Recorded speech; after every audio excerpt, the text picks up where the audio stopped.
करण और रिद्धिमा की फैमिली उदयपुर के बड़े से पैलेस में पहुंची। सब गाड़ियों से जैसे ही बाहर आए तो राजस्थानी अंदाज में उनका स्वागत किया गया। सबके माथे पर कुमकुम से तिलक लगाया गया, इत्र डाला गया। सबके गले में फूलों की माला पहनाई गई। इस शादी के वेडिंग प्लानर हिमांशु मलिक की नज़र जैसे ही खुराना फैमिली और व्यास फैमिली पर पड़ी तो वो तुरंत आगे आया और हाथ जोड़कर बलदेव से बोला, नमस्ते सर, मैं हिमांशु मलिक। मेरी ही कंपनी आपके बेटे की शादी प्लान कर रही है। मैं अपनी कंपनी की ओर से आप सबका तहे दिल से स्वागत करता हूं और आपसे वादा करता हूं कि आप अपने बेटे की शादी को कभी नहीं भूलेंगे। बलदेव मुस्कुरा दिए, यही उम्मीद है हमें आपसे। इस शादी में कोई कमी नहीं होनी चाहिए। करण मेरा इकलौता बेटा है और उसकी शादी बहुत बड़े बड़े लोग अटेंड करने वाले हैं। मीडिया भी यहाँ होगी, इसलिए कोई गलती नहीं होनी चाहिए। मुझे हर चीज़ एकदम परफेक्ट चाहिए। हिमांशु तुरंत बोला, यस ऑफ कोर्स सर। तभी रोहित ने आगे आकर हिमांशु को गले लगाया और बोला, यू डोंट वरी अंकल, ये शादी एकदम परफेक्ट हो, इसलिए ही तो मैंने हिमांशु को इस शादी का वेडिंग प्लानर बनाया है। आप बिल्कुल टेंशन मत लीजिए। ये शादी इतनी ग्रैंड होगी कि इंदौर से लेकर उदयपुर तक इस शादी के चर्चे होंगे। हिमांशु भी मुस्कुराते हुए बोला, जी सर, इस शादी में कोई कमी ना रहे, इसलिए मैं खुद यहाँ आया हूँ। मेरी टीम भी आज ही इंदौर और मुंबई से यहाँ पहुँच रही है, इसलिए आप बेफिक्र होकर ये शादी एंजॉय करिए और बाकी सब मुझ पर छोड़ दीजिए। आइए मैं खुद आप सबको आपके रूम्स दिखा देता हूँ, आइए। हिमांशु खुद सबको उनके कमरे दिखाने लगा। शालिनी पैलेस के बीचों बीच खड़ी चारों ओर चल रही सजावट देख रही थी, पर फिर उसने करण को फोन किया जो ड्राइव कर रहा था। अपने फोन की स्क्रीन पर मम्मा लिखा देखकर करण ने कॉल रिसीव की, पर इससे पहले कि शालिनी उससे कुछ कहती, करण तुरंत बोला, मैं बिल्कुल ठीक हूँ, इसलिए आपको मेरी फिक्र करने की कोई ज़रूरत नहीं है मम्मा। मैं जानता हूँ कि आप उदयपुर पहुँच चुकी हो, आप थक गई होगी, इसलिए आराम करिए। मैं आपसे प्रॉमिस करता हूँ कि कल सुबह आपके जागने से पहले मैं आपके सामने खड़ा नजर आऊँगा, इसलिए प्लीज़ आप मुझसे कोई सवाल मत करिएगा, इट्स रिक्वेस्ट। नहीं करूँगी, पर करण तू अपनी मम्मा को इतना तो बता ही सकता है ना कि आखिर तेरे दिल और दिमाग में चल क्या रहा है। कब तक मैं तेरे लिए परेशान होती रहूं? मैं नहीं जानती कि आज तेरे और मधु के बीच ऐसा क्या हुआ जो तूने उसे अपनी जिंदगी से निकालकर बाहर फेंक दिया है, पर मैं इतना जानने का हक तो रखती हूँ ना कि मेरे बेटे को लगी चोट की वजह क्या है। मधु का नाम अपनी मम्मा के मुंह से सुनकर करण गुस्से में चीखा, मधु मधु मधु, क्यों आपकी जुबान पर हर वक्त ये नाम होता है?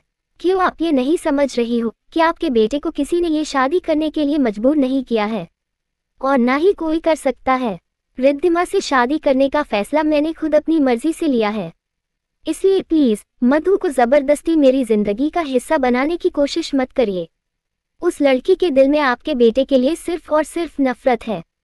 वो आपके बेटे को एक बहुत घटिया इंसान समझती है और मैंने उसे अपनी जिंदगी से सिर्फ इसलिए निकाला है क्योंकि वो खुद मुझसे दूर जाना चाहती थी।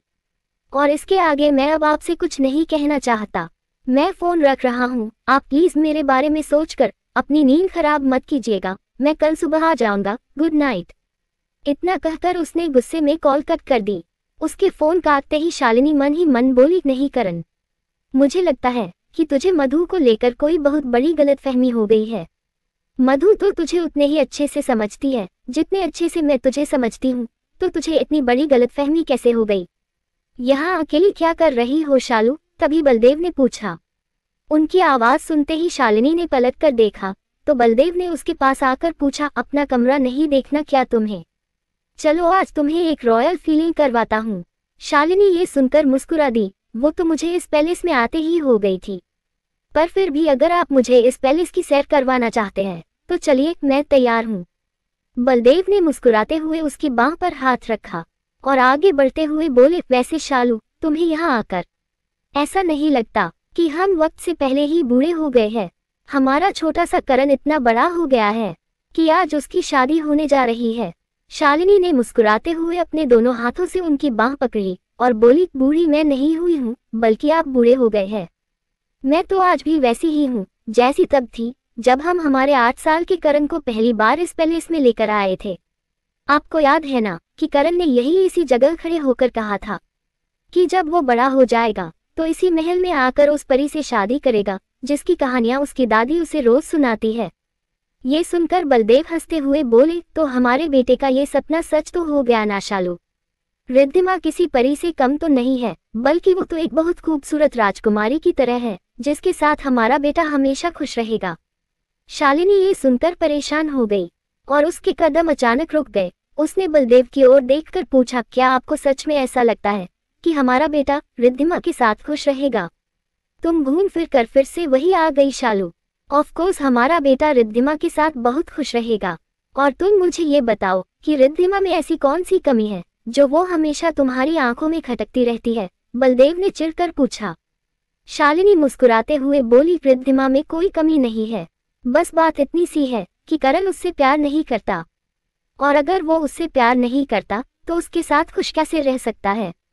ये सुनकर बलदेव ने उसकी दोनों बाहें पकड़कर उसे वही एक चेयर पर बैठाया और खुद ठीक उसके सामने वाली चेयर पर बैठकर बोले, शालू मैं करण का दुश्मन नहीं हूँ, वो मेरा इकलौता बेटा है और तुम्हारी तरह मैं भी उससे बहुत प्यार करता हूँ। उसकी खुशी मेरे लिए भी उतने ही मायने रखती है जितनी कि तुम्हारे लिए रखती है। करण को किसी ने रिद्धिमा से शादी करने के लिए फोर्स नहीं किया है शालू, उसने खुद अपनी मर्जी से इस शादी के लिए हाँ की है। वो सब मुझे नहीं पता, मैं बस इतना जानती हूँ कि मेरा बेटा खुश नहीं है। शालिनी आंखों में आंसू भरकर बोली। बलदेव ने बड़े प्यार से उसके आंसू पोंछे और पूछा, तुम चाहती क्या हो शालू? शालिनी ने कोई जवाब नहीं दिया तो बलदेव उसकी ओर देखकर बोले, शालू करण ने जब हमें आकर ये बताया था कि वो नंदिनी से शादी करना चाहता है, तो मैंने बिना ये जाने कि नंदिनी कौन है, उसका स्टेटस क्या है, इस शादी के लिए तुरंत हाँ कह दी थी, क्योंकि मेरे लिए भी मेरे बेटे की खुशी बहुत मायने रखती है। पर उस हाँ का अंजाम तुम बहुत अच्छे से जानती हो। उस लड़की ने हमारे खानदान की इज्जत का तमाशा तो बनाया ही, साथ में हमारे बच्चे की मुस्कुराहट भी छीन ली, तो उस लड़की के किए की सजा हम हमारे बेटे को देंगे? शालिनी ने रोते हुए पूछा। उसके इस सवाल से बलदेव भी परेशान हो गए और कुछ देर के लिए सोच में पड़ गए, पर फिर मुस्कुराते हुए बोले, कोई हमारे करण को सजा नहीं दे रहा है शालू, मैं जो कुछ कर रहा उसकी भलाई के लिए कर रहा हूँ। पर शालिनी अभी भी रो रही थी। बलदेव ने उसे ऐसे रोते देखा तो बोले, ठीक है शालू, आज मैं तुमसे एक वादा करता हूँ कि अगर करण चाहेगा तो ये शादी नहीं होगी। अगर उसने एक बार भी मुझसे आकर ये कह दिया कि वो रिद्धिमा से शादी नहीं करना चाहता, तो मैं ये शादी कभी नहीं होने दूंगा, क्योंकि मेरे लिए भी मेरे बेटे और मेरी पत्नी की खुशी सबसे पहले आती है, उसके बाद सारी दुनिया। आप सच कह रहे हैं ना? शालू ने रोते हुए पूछा। बलदेव ने अपना हाथ उसके सिर पर रखा और बोले, तुम्हारी कसम, अगर करण इस शादी से इनकार कर देगा तो मैं ये शादी नहीं होने दूंगा। और हाँ, मुझे इस बात से भी कोई फर्क नहीं पड़ेगा कि इस शादी के इस मुकाम पर आकर टूटने का क्या अंजाम होगा, मैं सब कुछ संभाल लूंगा। ये सुनते ही शालिनी के चेहरे पर मुस्कुराहट आ गई। उसने बलदेव का हाथ अपने सिर से हटाया और उनकी हथेली चूमते हुए बोली, थैंक यू। तुम्हें मुझे थैंक यू कहने की कोई जरूरत नहीं है, क्योंकि करण मेरा भी बेटा है और उसकी खुशी के लिए उसके डैड कुछ भी कर सकते हैं। बलदेव की बातें सुनकर शालिनी के चेहरे पर बड़ी सी मुस्कुराहट आ गई और वो उनके सीने से लग गई। वही पास खड़ी शोभा ने जब ये सब सुना तो कुछ देर वही खड़ी सोच में पड़ गई और फिर चुपचाप वहां से चली गई। इधर मधु, श्रुति और स्वीटी के साथ जयपुर के एयरपोर्ट से बाहर आई। एक कार को देखते ही श्रुति उससे बोली, गाड़ी आ गई। मधु, चलो। सब गाड़ी की ओर बढ़ने लगे। गाड़ी का ड्राइवर आगे बढ़ा और सबका सामान गाड़ी में रखने लगा। श्रुति मधु की बांह को छूकर बोली, तुम्हें पता है मधु, यहाँ के एक बहुत बड़े पैलेस में आज हमारे क्लाइंट की शादी का संगीत है, हम वहीं जा रहे हैं। फंक्शन शुरू होने से पहले हमें सारे अरेंजमेंट्स खुद चेक करने हैं, ताकि फंक्शन शुरू होने के बाद कोई गड़बड़ ना हो, और उसके बाद हमें आज ही हमारे नए प्रोजेक्ट के लिए निकलना है, क्योंकि कल से वहाँ एक बहुत बड़ी शादी के फंक्शन शुरू होने वाले हैं। ये शादी इतनी बड़ी है कि खुद हमारी कंपनी के ओनर वहाँ पहुँच गए हैं। तुम बहुत लकी हो मधु कि अपने पहले ही प्रोजेक्ट पर तुम्हें उनके साथ काम करने का मौका मिलेगा। वैसे जब वो तुम्हारे मंडप के डिज़ाइन देखेंगे तो तुमसे बहुत इम्प्रेस होंगे, और ये भी हो सकता है कि वो तुम्हें अपने हेड ऑफिस को ज्वाइन करने के लिए कह दे, जो कि मुंबई में है। ये सुनकर मधु के चेहरे पर हल्की सी मुस्कुराहट आ गई और वो मन ही मन बोली, काश कि ऐसा हो जाए मैम, क्योंकि मैं अब कभी इंदौर लौटकर नहीं जाना चाहती। करण से दूर रहने के लिए मैं उनसे कोसों दूर आ गई हूँ, और अब उन्हें भुलाने के लिए मैं खुद को काम में इतना बिजी करना चाहती हूँ कि उनका ख्याल भी मेरे मन में ना आए।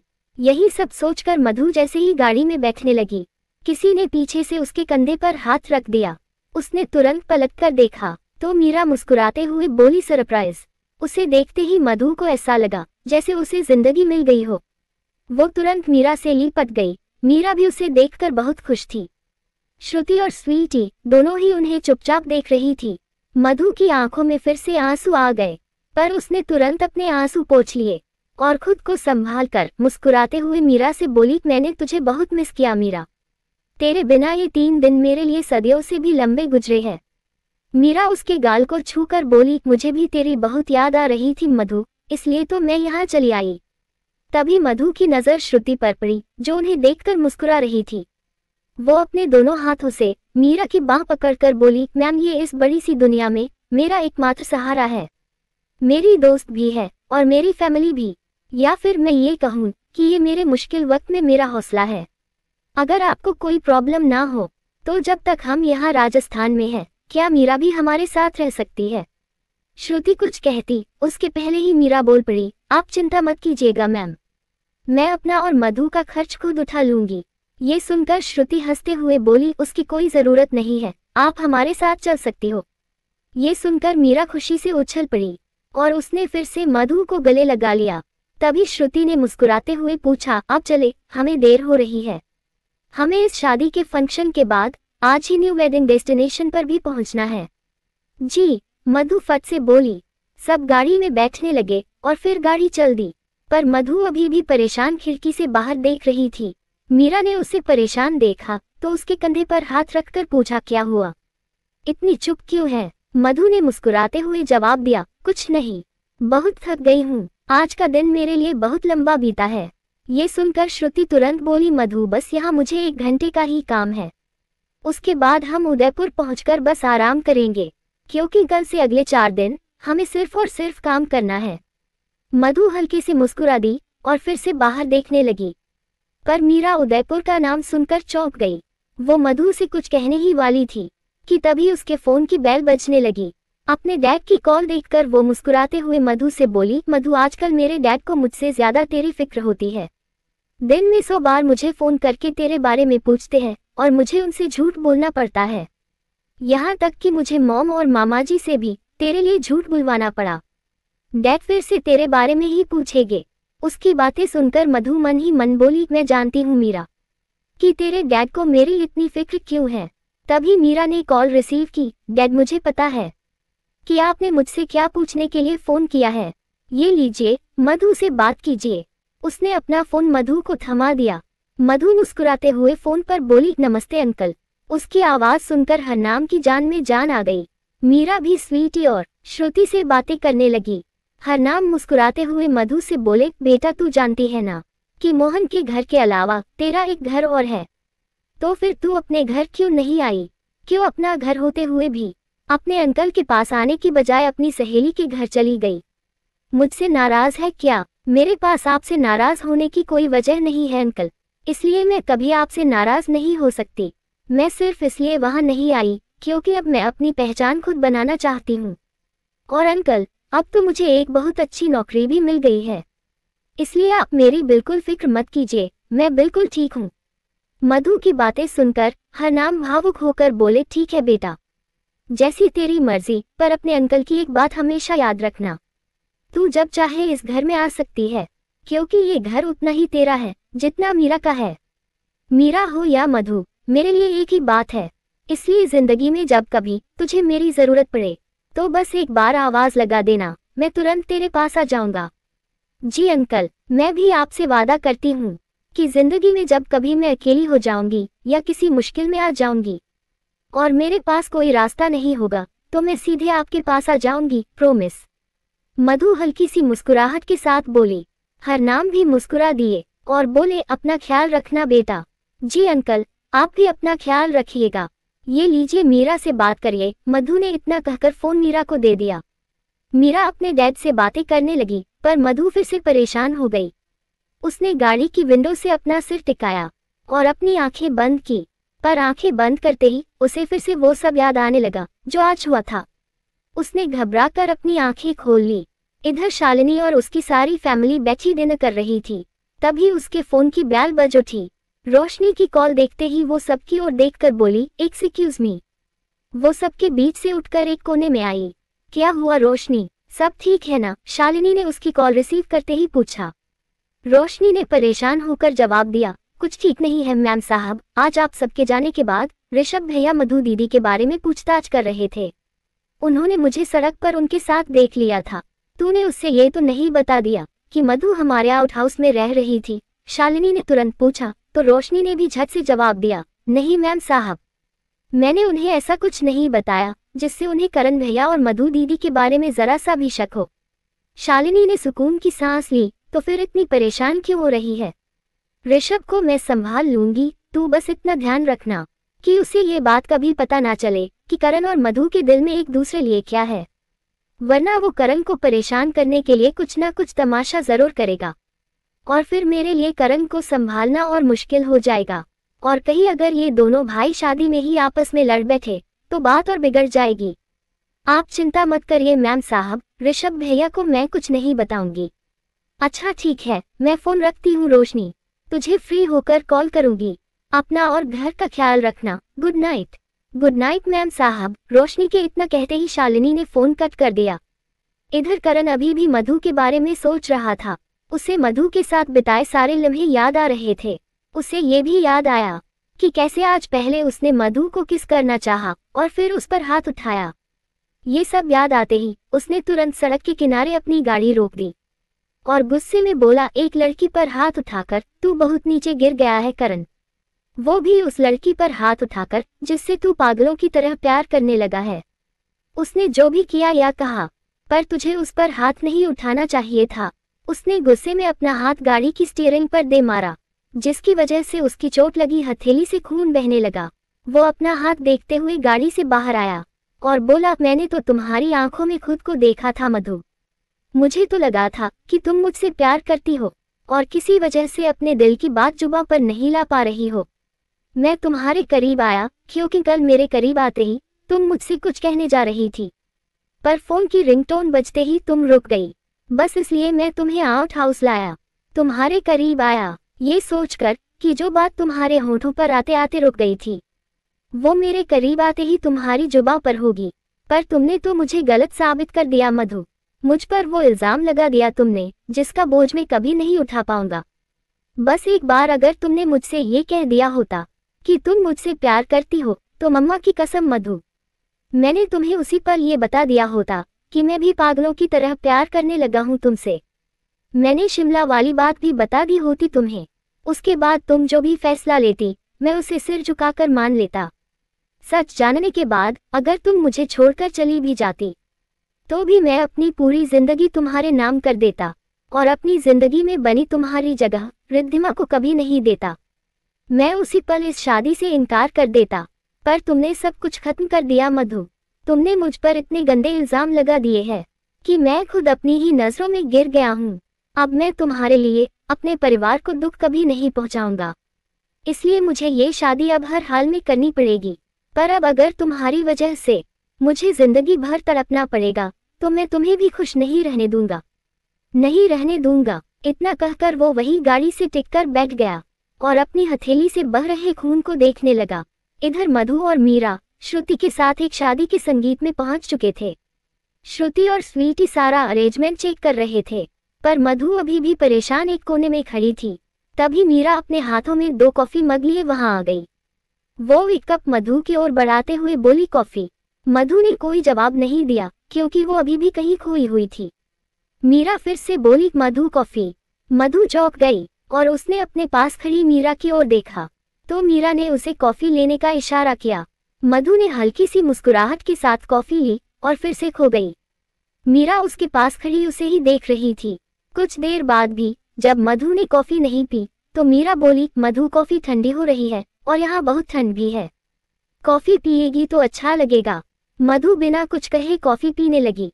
तेरी बॉस के सामने मैंने तुझसे कुछ नहीं पूछा, पर इसका ये मतलब बिल्कुल नहीं है मधु कि मुझे तेरे गाल पर बने उंगलियों के निशान नजर नहीं आए। या फिर मुझे तेरी मुस्कुराहट के पीछे छिपा दर्द नजर नहीं आया है? मीरा के इतना कहते ही मधु ने तुरंत उसकी ओर देखा। मीरा ने उसके हाथ से कॉफी मग लिया और दोनों मग वही पास रखी टेबल पर रखे। उसने फिर से मधु की ओर देखा और उससे पूछा, क्या हुआ मधु, मुझे नहीं बताएगी? उसके इतना पूछते ही मधु रोते हुए उसके गले लग गई। उसे इस तरह रोते देख मीरा ने परेशान होकर पूछा, मधु क्या हुआ? तू ऐसे क्यों रो रही है? तू ठीक है ना? मधु ने कोई जवाब नहीं दिया, वो बस रोए जा रही थी। मीरा ने उसे खुद से दूर करके वही एक चेयर पर बैठाया और खुद भी उसके पास बैठी। उसने उसके आंसू पोंछे और पूछा, मधु फिर से करण ने कुछ कहा? करण का नाम सुनते ही मधु को एक बार फिर उसकी याद आ गई और वो मन ही मन बोली, नहीं मधु, मीरा को ये बात मत बताना कि तू करण से प्यार करने लगी है और उन्हें खुद से दूर करने के लिए तूने क्या किया है, क्योंकि अगर इसे ये बात पता चली तो ये सीधे करण को फोन करके उन्हें सब कुछ बता देगी, क्योंकि ये तुझे दर्द में नहीं देख सकती और अगर इसने उन्हें सब कुछ बता दिया तो तेरे सारे किए कराए पर पानी फिर जाएगा। तभी मीरा ने पूछा, मधु अगर कुछ बोलेगी नहीं तो मुझे कैसे पता चलेगा कि बात क्या है? प्लीज कुछ तो बोल। मधु ने खुद को संभाला और बोली, मीरा आज मैं माँ और पापा से मिलने गई थी, इस उम्मीद के साथ कि शायद पापा मुझे माफ कर दे, पर उन्होंने मुझे माफ नहीं किया मीरा, और मुझसे कहा कि मैं उनके लिए मर चुकी हूँ। ये सुनकर मीरा ने उसकी हथेली थामी और बोली, मधु अंकल तुझसे बहुत प्यार करते हैं और वो एक दिन तुझे माफ जरूर कर देंगे, बस उन्हें थोड़ा टाइम तो दे, फिर सब ठीक हो जाएगा। अब ये रोना धोना बंद कर और मुझे ये बता कि तुझ पर हाथ किसने उठाया? मैं अच्छे से जानती हूँ कि अंकल चाहे तुझसे कितने भी नाराज हो, पर वो तुझ पर हाथ कभी नहीं उठाएंगे, और वो तेरी सौतेली माँ, वो भी बस मुंह से तुझ पर वार करती है, हाथ तो वो भी नहीं उठाती तुझ पर। इसलिए सच सच बता कि ये किसने किया? मधु कुछ कहती उसके पहले ही स्वीटी वहां आकर बोली, तुम दोनों यहाँ हो और मैं तुम दोनों को सब जगह ढूंढ आई। चलो श्रुति मैम बुला रही है, हमारी फ्लाइट का टाइम हो गया है। अगर ये फ्लाइट मिस हो गई तो अगली फ्लाइट सुबह ही मिलेगी और हमारा आज ही पहुंचना बहुत जरूरी है, चलो। इतना सुनते ही मधु स्वीटी के साथ चल दी और मीरा भी। इधर रिद्धिमा अपने कमरे के बाहर खड़ी पैलेस में चल रही सजावट को देख रही थी। कल से मेरी शादी की रस्में शुरू हो जाएगी। मैं उस इंसान से शादी करने जा रही हूँ जिससे मैं बचपन से प्यार करती हूँ। मेरा हर सपना सच होने वाला है। मैं खुराना खानदान की बहू बनने वाली हूँ। मेरा तो नाचने का मन कर रहा है। इतना कहकर वो सच में नाचने लगी। कुछ देर नाचने के बाद वो रुक गई। क्या कर रही है रिद्धिमा? कोई देखेगा तो क्या सोचेगा कि तू पागल हो गई है। सब लोग सो चुके हैं, अब तू भी जाकर सो जा। इतना कहकर जैसे ही वो अपने कमरे में गई, वैसे ही एक गाड़ी पैलेस में आ गई। मधु गाड़ी से बाहर आई। मधु ने नजरें घुमाकर देखा तो इतना खूबसूरत पैलेस देखकर उसके चेहरे पर मुस्कान आ गई। तभी श्रुति उससे बोली, मधु यहाँ से ऊपर जाकर दूसरे नंबर के कमरे में तुम और मीरा रहोगी, और वो सामने वाला मेरा कमरा है, स्वीटी मेरे साथ रहेगी। फिलहाल तुम जाकर आराम करो क्योंकि कल से तुम्हें अपनी जॉब करनी है। मधु ने मुस्कुराते हुए सिर हिला दिया और मीरा के साथ अपने कमरे की ओर बढ़ने लगी। वो मन ही मन बोली, जो हुआ उसे भूलकर कल से अपनी जिंदगी की एक नई शुरुआत कर मधु। वो भी मुस्कुराकर। लेखिका कविता वर्मा। अगर आपको मेरी लिखी कहानियां पसंद आ रही है और आप इस कहानी को आगे भी पढ़ना और सुनना चाहते हैं तो मेरे चैनल को लाइक करें, शेयर करें और आज ही सब्सक्राइब भी करें। Thank you for watching this video.